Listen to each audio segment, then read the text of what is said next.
Welcome to my YouTube channel. आज मैं आपको क्लास सेकंड के लिए हिंदी का चैप्टर नंबर 14 पढ़ाऊंगी। तो सभी बच्चे अपनी बुक का पेज नंबर 85 खोलेंगे। पेज नंबर 85 पर चैप्टर नंबर 14 है, जिसका नाम है नटखट चूहा। और इस चैप्टर को बच्चों किसने लिखा है? रमेश तेलंग ने लिखा है। तो सबसे पहले हम चैप्टर के नाम को स्पेलिंग से पढ़ लेंगे ताकि मात्राओं की पक्की रिवीजन हो सके और लिखते समय एग्जाम में स्पेलिंग मिस्टेक ना हो आपकी। तो सभी बच्चे मेरे साथ रिपीट करेंगे। नाटा नट, खाटा खट, नटखट। चा में बड़े ऊ की मात्रा चू, हा आ की मात्रा हा, चूहा, नटखट चूहा। तो कहानी इस तरह है बच्चों। एक था चूहा, बहुत ही नटखट और बड़ा ही चालाक। ये कहानी बच्चों एक चूहे की है जो कि बहुत नटखट और बड़ा ही चालाक था। कुछ ना कुछ शरारत करने का उसका हमेशा मन करता रहता था कि मैं कुछ ना कुछ शरारत करूं। बड़ा नोटी था। एक दिन उसने अपने दिल में सोचा, आज मैं शहर जाऊंगा। चूहे ने क्या सोचा कि आज मैं शहर जाऊंगा। बारिश के कारण बिल से बाहर निकले बहुत दिन बीत गए हैं क्योंकि बारिशें हो रही थी। इस वजह से चूहा बिल के अंदर ही था। फिर उसने दिल में इरादा किया कि आज मैं शहर जाऊंगा, क्योंकि घर में बैठे बैठे उसका दिल घबरा गया।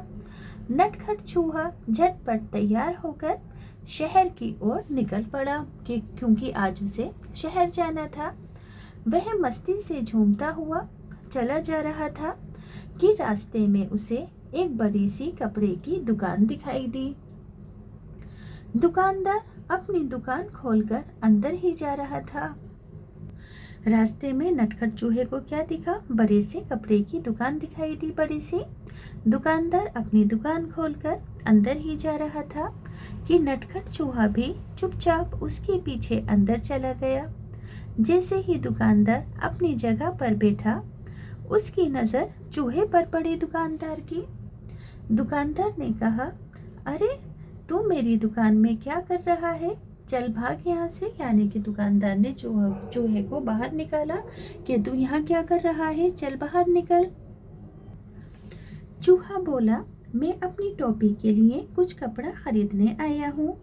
दुकानदार उसकी बात सुनकर हंसने लगा। हट यहाँ से, मैं चूहों को कुछ नहीं बेचता। चूहा गुस्से में बोला, तुम मुझे कपड़ा नहीं बेचोगे? दुकानदार बोला, भाग यहाँ से, बेकार मेरा समय बर्बाद ना कर। चूहा चिल्लाया, तुम मुझे कपड़ा देते हो या नहीं? दुकानदार बोला, नहीं, बिल्कुल नहीं। इस बार नटखट चूहे ने एक गाना गाया, रातों रात में आऊंगा, अपनी सेना लाऊंगा, तेरे कपड़े कुतरूंगा। अब दुकानदार डरकर बोला, चूहे भैया ऐसा ना करना, मैं अभी तुम्हें रेशमी कपड़े का टुकड़ा देता हूँ। यानी कि दुकानदार डर गया कि कहीं चूहे आकर मेरे सारे कपड़े ना कुतर जाए। तो उसने चूहे को एक रेशमी कपड़े का टुकड़ा दे दिया और उसने चूहे को रेशमी कपड़े का टुकड़ा दे दिया। कपड़ा लेकर चूहा उछलता कूदता दुकान से बाहर गया। फिर वह एक दर्जी की दुकान में पहुंचा। चूहे ने कहा, दर्जी जी, मुझे तुमसे कुछ काम है। काम? क्या काम? दर्जी ने गुस्से से पूछा। चूहे ने दर्जी को रेशमी कपड़ा दिया और कहा, कृपया इस कपड़े की एक अच्छी टोपी सील दो। क्या कहा चूहे ने? दर्जी के पास जाकर के कृपा करके इस कपड़े की एक अच्छी सी टोपी सील दो। दर्जी हंसा, चल हट यहाँ से, मेरा समय खराब ना कर, मेरे पास तेरा काम करने का समय नहीं है, दर्जी ने कहा। अब चूहे को गुस्सा आ गया। वह जोर से चिल्लाया, तुम मेरी टोपी सिलोगे या नहीं? नहीं नहीं, दर्जी ने भी गुस्से में कहा। तो ठीक है, चूहे ने फिर से गाना गाया, रातों रात में आऊंगा, अपनी सेना लाऊंगा, तेरे कपड़े कुतरूंगा।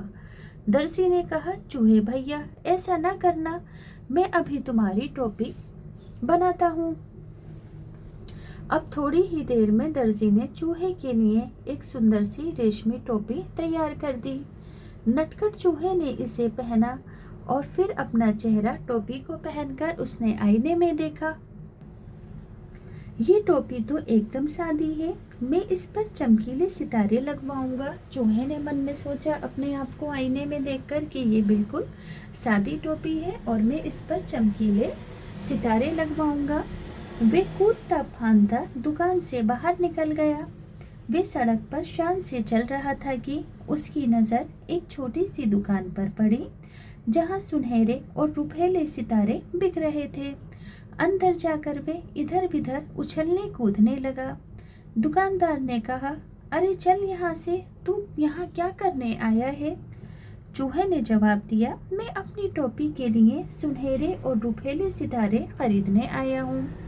दुकानदार ने कहा, भाग यहाँ से, मुझे बेवकूफ़ बनाने की कोशिश ना कर। क्योंकि दुकानदार ने चूहे की बात का यकीन नहीं किया कि एक चूहा सितारों का क्या करेगा, एक चूहे को सितारों से क्या मतलब, तुम मुझे सितारे बेचोगे या नहीं? चूहे ने गुस्से में आकर पूछा।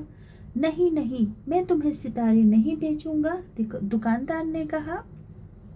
फिर चूहे ने उत्तर दिया, रातों रात में आऊंगा, अपनी सेना लाऊंगा, सारे सितारे बिखेरूंगा। दुकानदार ने कहा, चूहे भैया ऐसा न करना, मैं तुम्हारी टोपी के लिए रंग बिरंगे सितारे दे दूंगा और यही नहीं, उन्हें तुम्हारी टोपी में टांग भी दूंगा। अच्छा तो जरा जल्दी करो, चूहे ने कहा। टोपी बनकर तैयार हो गई। चूहा टोपी पहनकर आईने के सामने खड़ा हुआ तो खुशी से उसका मन नाच उठा क्योंकि वे बहुत अच्छा लग रहा था। वे सोचने लगा, मैं भी किसी राजा से कम नहीं हूँ, मैं अपनी सुंदर टोपी किसे दिखाऊं? चलो अपनी चमकीली टोपी मैं राजा को ही दिखाता हूँ। चूहे ने सोचा कि मैं अपनी सुंदर टोपी किसे दिखाऊं, कि मैं कितना अच्छा लग रहा हूँ, और उसने सोचा कि मैं अपनी टोपी राजा को दिखाता हूँ। 1 घंटे के अंदर ही नटखट चूहा राजमहल में राजा के पास आ पहुँचा। वे राजा के सामने जा खड़ा हुआ। राजा अचानक चूहे को देखकर बहुत हैरान हुआ। उसने पूछा, अरे तुम यहाँ क्या कर रहे हो? चूहे ने कहा, महाराज पहले ये बताइए कि मैं टोपी में कैसा लग रहा हूँ? राजा ने जवाब दिया, वाह तुम तो एकदम राजकुमार लग रहे हो। चूहा झटपट बोला, अच्छा तो फिर उतरो गद्दी से, यहाँ मैं बैठूंगा। जैसे ही राजा ने चूहे की तारीफ की तो चूहा बड़ा शरारती था। उसने राजा से कहा कि अब तुम गद्दी से उतर जाओ, अब मैं गद्दी पर बैठूंगा। राजा को हंसी आ गई। उसने कहा, भाग यहाँ से, मेरा सिंहासन चूहों के लिए नहीं है, केवल एक राजा ही इस पर बैठ सकता है। चूहे ने पूछा, तो क्या तुम मुझे अपनी गद्दी नहीं दोगे? राजा बोला, बिल्कुल नहीं, मैं तुम्हें अपना सिंहासन, अपनी गद्दी नहीं दूंगा। राजा ने उत्तर दिया, तो तुम नहीं उतरोगे? चूहे ने फिर से पूछा। नहीं नहीं, राजा अपनी बात पर अड़ा रहा। राजा ने आदेश दिया, पकड़ लो इस चूहे को। सिपाही चूहे को दौड़ने भागे, चूहे को पकड़ने दौड़े। चूहा सरपट उनके बीच से, यानी कि बहुत फुर्ती से उनके बीच से निकल गया और सिपाही एक के ऊपर एक गिर पड़े। अब चूहे ने अपनी कमर पर हाथ रखकर फिर से गाना गाया, रातों रात में आऊंगा, अपनी सेना लाऊंगा, तेरे कान कुतरूंगा। राजा ने सोचा, चूहों की फौज तो पूरे महल को तहस नहस कर देगी, और वो डरकर कांपने लगा। चूहे ने फिर कहा, रातों रात में आऊंगा, अपनी सेना लाऊंगा, तेरे कान कुतरूंगा। राजा डर से कांपने लगा। कांपती आवाज में उसने कहा, चूहे भैया तुम बेकार में नाराज हो रहे हो, मैं अपनी गद्दी से अभी उतरता हूँ और तुम शौक से जितनी देर चाहो इस पर बैठ सकते हो। अब चूहा तो बड़ा खुश हुआ, शान से भी सिंहासन पर बैठ गया और काफी देर तक वहां आराम करता रहा। रात को जब रात काफी बीत गई, वे गद्दी से कूदकर नीचे आया और खुशी खुशी अपने घर को चल दिया। उसने शान से अपनी चमकीली टोपी अपने सभी दोस्तों को दिखाई। सभी दोस्त उसकी अब कहानी भी सुनना चाहते थे, तो फिर चूहे ने अपने दोस्तों को अपनी पूरी दिन की कहानी भी सुनाई होगी। अब बच्चों पेज नंबर है 93। 4 क्वेश्चन आंसर है कि दर्जी चूहे की किस बात से डर गया? चूहा टोपी क्यों पहनना चाहता था? चूहा टोपी पर सितारे क्यों लगवाना चाहता था? दर्जी ने चूहे की टोपी सिलने से क्यों मना कर दिया? तो बच्चों, ये चारों क्वेश्चन आंसर मैंने लिख रखे हैं। आप इसे अपनी अपनी कॉपियों में भी लिख लेंगे। पढ़कर सुना देती हूँ। दर्जी चूहे की किस बात से डर गया था? तो दर्जी चूहे की इस बात से डर गया था कि वे रात में चूहों की सेना के साथ आएगा और उसके सारे कपड़े कुतर देगा। अगला प्रश्न है, चूहा टोपी क्यों पहनना चाहता था? उत्तर लिखोगे, चूहा टोपी इसलिए पहनना चाहता था ताकि वे सुंदर तथा राजकुमार की तरह दिखे, अच्छा दिखे। अगला प्रश्न है, चूहा टोपी पर सितारे क्यों लगवाना चाहता था? तो चूहा अपनी टोपी पर सितारे इसलिए लगवाना चाहता था ताकि उसकी टोपी सुंदर दिखे। अगला प्रश्न है, दर्जी ने चूहे की टोपी सिलने से क्यों मना कर दिया था? तो दर्जी ने चूहे की टोपी सिलने से इसलिए मना कर दिया था क्योंकि इससे उसका समय बर्बाद होता। तो बच्चों, चारों ही क्वेश्चन आंसर मैंने आपको पढ़कर बता दिए हैं। वीडियो को पॉज करके हैंड टू हैंड इसे अपनी कॉपी के अंदर लिख लो। अब बच्चों, अगला प्रश्न है, यहाँ पर कुछ सेंटेंसेस हैं जो कि आगे पीछे लिखे हुए हैं।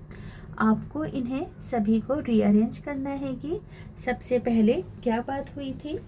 तो सबसे पहले चूहा तैयार होकर शहर की तरफ निकल पड़ा। तो चूहा तैयार होकर शहर की तरफ निकल पड़ा, ये किसे लिखोगे? फर्स्ट नंबर पर लिखोगे इसको।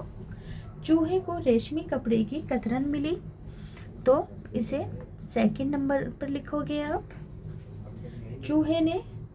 दर्जी ने चूहे की टोपी सिल दी, तो ये होगा तीसरे नंबर पर। चूहा दुकानदार के पास सितारे लेने गया, तो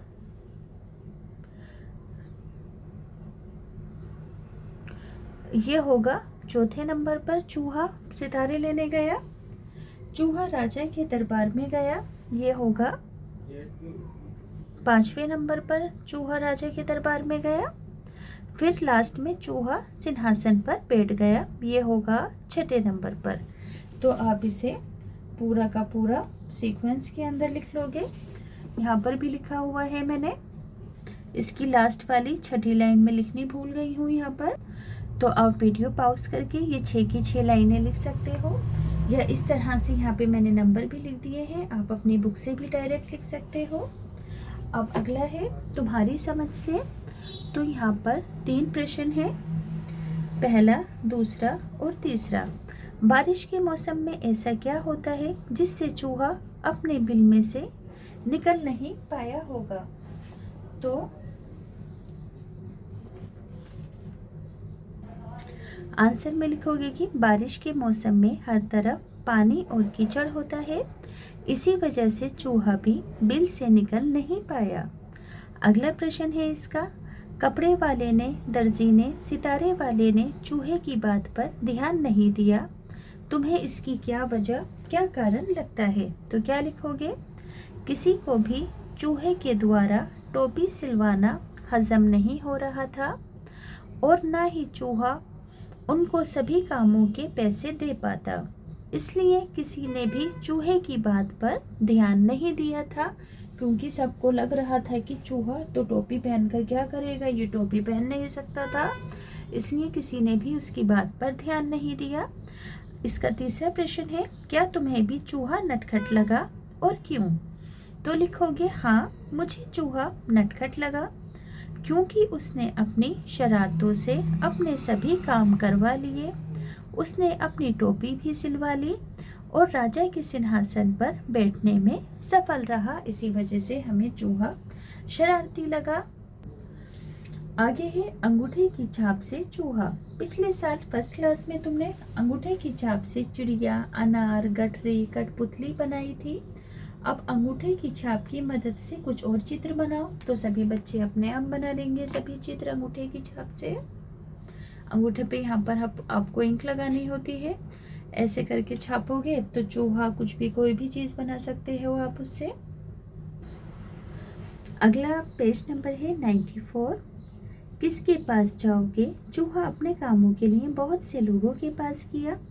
इन सभी कामों को करने के लिए तुम किसके पास जाओगे? जैसे कि कपड़ा खरीदने तो कपड़े के विक्रेता के पास जाएंगे, लकड़ी की कुर्सी बनवाने बढ़ई के पास, किताब पर जिल्द चढ़वाने जिल्द सास के पास जाएंगे, बाल कटवाने नाई के पास, मोहल्ले की रखवाली करवाने चौकीदार के पास जाएंगे, मिट्टी के दिए और सुराही खरीदने कुम्हार के पास, माँ की घड़ी ठीक करवाने घड़ी सास के पास।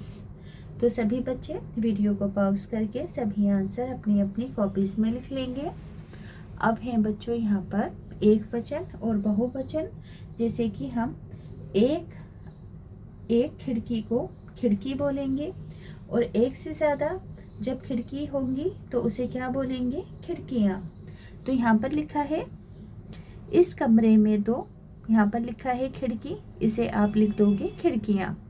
याद रखोगे कि जब हम किसी भी चीज़ को एक वचन से दूसरे वचन के अंदर चेंज करते हैं तो हमेशा जो मात्रा होती है वो बीच में जब आती है तो छोटी ई में आ जाती है। जैसे कि बुआ समीना के लिए ढेरों कॉपी का कॉपियाँ हो गया, बड़ी ई की मात्रा छोटी ई की मात्रा में चेंज हो गई। इसी तरह लड़कियां मैदान में फुटबॉल खेल रही हैं, यहाँ पर है का में बड़ी ई की मात्रा तो यहाँ पर हो गई का में छोटी ई की मात्रा। इसी तरह गोविंद तेजी से सीढ़ियाँ चढ़ रहा था तो लास्ट में है बड़ी ई की मात्रा, यहाँ पर आ जाएगी छोटी ई की मात्रा। ऐसे ही गंदी जगह पर देश भिनभिनाती रहती हैं, मक्खी का हो जाएगा मक्खियाँ। खा में बड़ी ई की मात्रा थी तो यहाँ पर खा में छोटी ई की मात्रा आ जाएगी। अब बच्चों अगला प्रश्न है कि तुम बजाज होते तो चूहे को कपड़ा देते या नहीं और क्यों? बजाज कहते हैं कपड़ा बेचने वाले को। तो आंसर में लिखोगे कि यदि मैं बजाज होता तो चूहे को कपड़ा नहीं देता, क्योंकि एक चूहे के लिए कपड़े का, यहाँ पर लिखना कपड़े का कोई महत्व नहीं होता, क्योंकि एक चूहे, एक बार और पढ़ देती हूँ, यदि मैं बजाज होता तो चूहे को कपड़े नहीं देता, क्योंकि एक चूहे के लिए कपड़े का कोई महत्व नहीं होता। तो वीडियो पॉज करके आप लिख सकते हैं इस आंसर को। आगे है दूसरा प्रश्न, चूहा राजा बनकर देखना चाहता था, तुम्हारे विचार से राजा दिन भर क्या करते होंगे?